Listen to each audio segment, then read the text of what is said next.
O senador Fabiano Contarato soltou o verbo e disse o que a gente já sabe. A justiça no Brasil tem cor e classe social.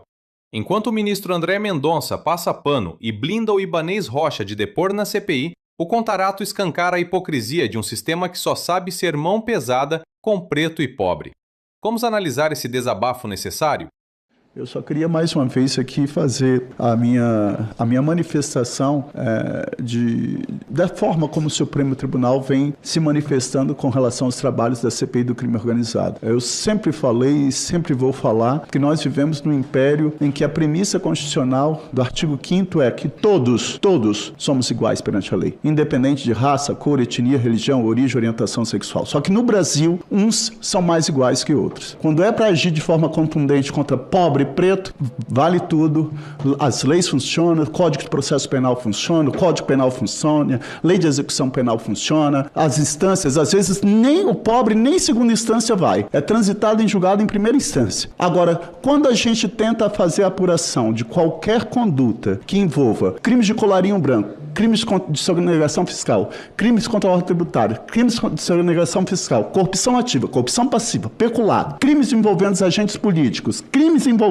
outros agentes de outros poderes, nós temos decisões que, com todo respeito, eu tenho que me curvar à decisão judicial, porque a decisão judicial não se discute, se cumpre, mas a advocacia do Senado está, eu, enquanto presidente, recorrendo de todas as decisões que, de alguma forma, vêm inviabilizando, que é essa palavra que a população tem que saber. A população tem que entender que a CPI do crime organizado, ela está tentando com toda isenção e responsabilidade, tanto da parte do relator como da minha parte enquanto presidente e do vice-presidente senador Hamilton Mourão, que a gente apure. Olha, ninguém está acima da lei. Ninguém está acima da lei. Agora, não é razoável que nós tenhamos aí, a gente aprova que numa comissão parlamentar de inquérito, oitiva de testemunha, o Supremo vem e fala, a testemunha não é obrigada a comparecer. Convocação, não é obrigada a comparecer. Transferência de sigilo, não é obrigado, invalida e não vai fornecer. Olha, então não quer que se apure? Por que não quer que se apure? É isso que tem que ser questionado. Quem nada deve, nada teme. Quem nada deve, nada teme. Eu sempre falo isso.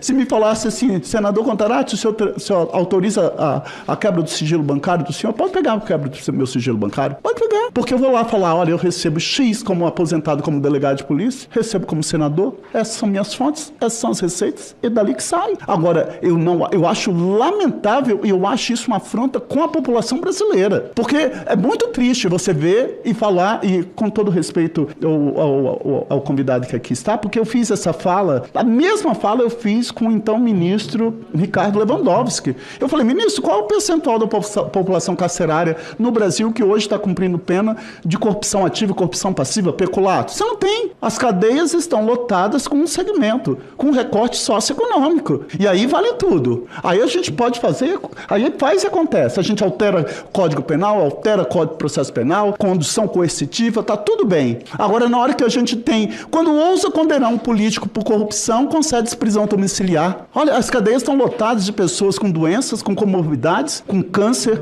com HIV, com moléstias incuráveis, morrendo dentro do sistema prisional e não são concedidas prisão domiciliar. Mas no Brasil, uns são mais iguais que outros. Então, eu só quero fazer aqui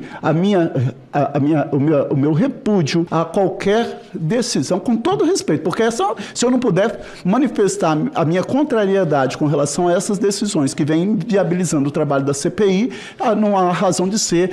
Nós temos, dentro de um amparo previsto na Constituição Federal, que é a CPI, um instrumento de minoria, e que nós temos aqui quantos senadores e senadoras de diversos espectros políticos partidários e que querem apurar. Agora, nós estamos diante de uma das principais comissões parlamentares de inquérito, a Comissão do Crime Organizado no país. E o que vem a ser crime organizado? Se não o modus operandi que já se aperfeiçoou, que está impregnado em organizações que não é mais aquilo que era antigamente. Agora nós temos envolvimento de pessoas, de agentes públicos, agentes privados, instituições de todas as esferas, que tem que ser apurado. Então eu queria aqui só fazer essa manifestação de discordância dessas decisões que estão inviabilizando o trabalho da CPI do crime organizado.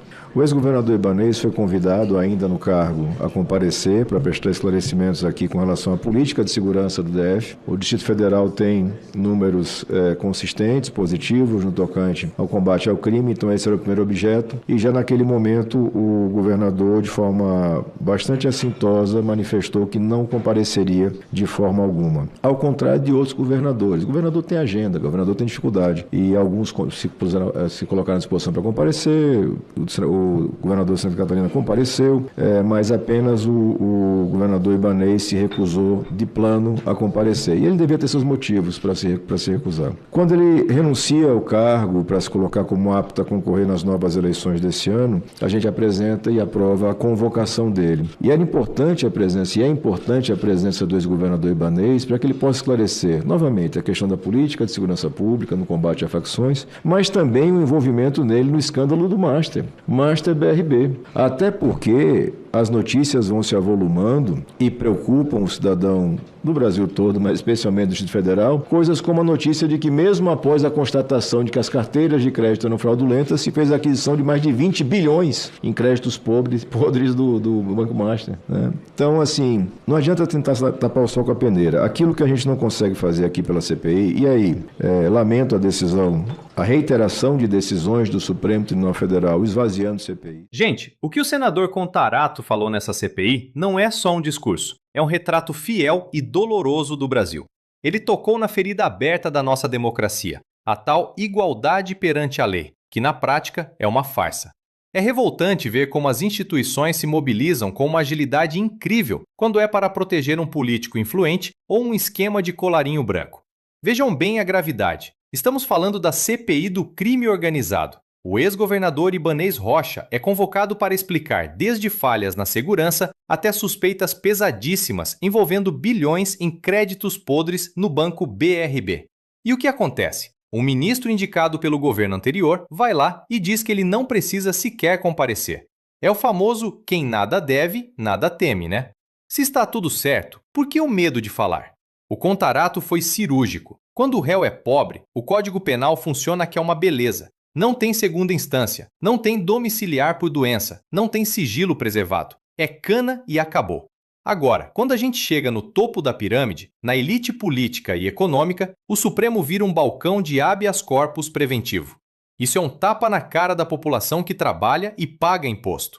O crime organizado hoje não é só o cara de fuzil na favela. É o sujeito de terno que desvia dinheiro público, que frauda a licitação e que se esconde atrás de decisões judiciais sob medida. Não dá mais para aceitar essa justiça seletiva.